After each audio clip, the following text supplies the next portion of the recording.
আসসালামু আলাইকুম friends, welcome back to programming kit. এই ভিডিওতে আমরা সেইলের স্টার্টিং এবং স্টপিং এর একটু বড় আলোচনা করব। সো আমি যদি এখানে চলে আসি অফিসিয়াল ডকুমেন্টেশনে, সো এখানে স্টার্টিং এবং স্টপিং সেল এই সেকশনে আসি আমি।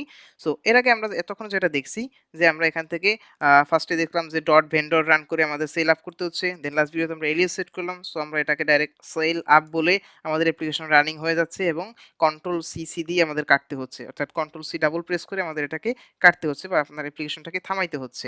সো আরো এফিশিয়েন্ট ওয়ে কি? সো এভাবে আমরা ব্যবহার করতে পারেন, এতে কোনো সমস্যা নাই। আপনারা অলরেডি সেল আপ কমান্ডের সাথে ফ্যামিলিয়ার। সো এবার আমি ইন্ট্রোডিউস করতেছি cell up hyphen D. So এটা যেটা করবে, আমাদের জাস্ট এই প্রসেসটা আপ করলে যে এখানে যেটা প্রসেসটা আসতেছিল, অর্থাৎ এই যে প্রসেসটা চলতেছিল, এটা এখানে এটাকে কিন্তু টার্মিনালটাকে আপনারা হোল্ড করে রাখতেছে। আপনি অন্য কোনো কমান্ড রান করতে হলে নতুন একটা টার্মিনাল ক্রিয়েট করতে হচ্ছে। সো আমি যেটা করব, এবার রান করব এইটা হাইপেন ডি সহকারে, সেল আপ হাইপেন ডি। এটা যেটা করবে, জাস্ট এই টাস্কটাকে ব্যাকগ্রাউন্ডে ফেলে দিবে, ব্যাকগ্রাউন্ড প্রসেস হিসেবে রান করবে আপনার এই টার্মিনালটাকে। পরে চাইলে আপনি অন্য কোনো কাজ ব্যবহার করতে পারেন।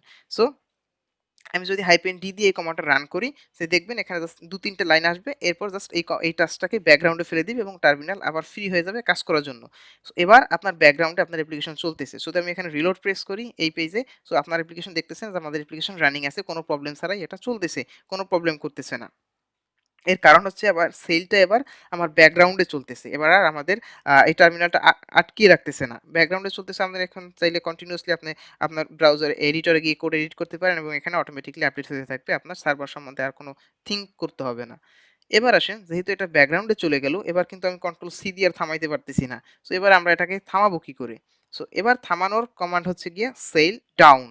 সো এইভাবে ব্যাকগ্রাউন্ডে যাওয়ার পর আপনার কাজ শেষ, আপনি এবার আপনার ডেভেলপমেন্ট শেষ হয়ে গেলে আপনি জাস্ট বলতে পারেন cell DOWN down. Cell down command যখনই দিবেন, তখন আপনার ব্যাকগ্রাউন্ডে থাকা যে টাস্কটা আছে সেটাকে ডাউন করবে। সব টাস্কগুলোকে স্টপ করে দিবে। সো স্টপ করে দেওয়ার পর আমি যদি এখানে রিলোড দেই, আমরা আ মূলত এখানে যখন স্টপ হয়ে যাবে, এখানে ডান উঠতেছে যে স্টপ হচ্ছে। সো এবার যদি আমি এখানে রিলোড দেই, এটাকে আমি আর অ্যাক্সেস করতে পারতেছি না। সো আমাদের সার্ভারটা অফ হয়ে গেছে।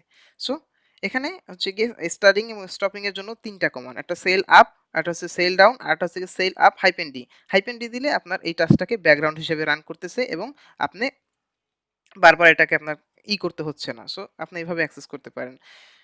ব্যাকগ্রাউন্ডে থাকা টাস্ক থাকলে আপনি সেল ডাউন দিয়ে দিতে পারেন। আর মূলত এই কমান্ডগুলো রান করলে আন্ডার দ্য হুড সেল যেটা করে, ডকারের অ্যাকচুয়াল কমান্ড রান করে। সো ডকারের অ্যাকচুয়াল কমান্ড আপনার বা আমার এই মুহূর্তে জানার কোনো প্রয়োজন নেই। সো আপনারা ডাইরেক্ট সেল দিয়ে এগুলো ব্যবহার করতে পারেন।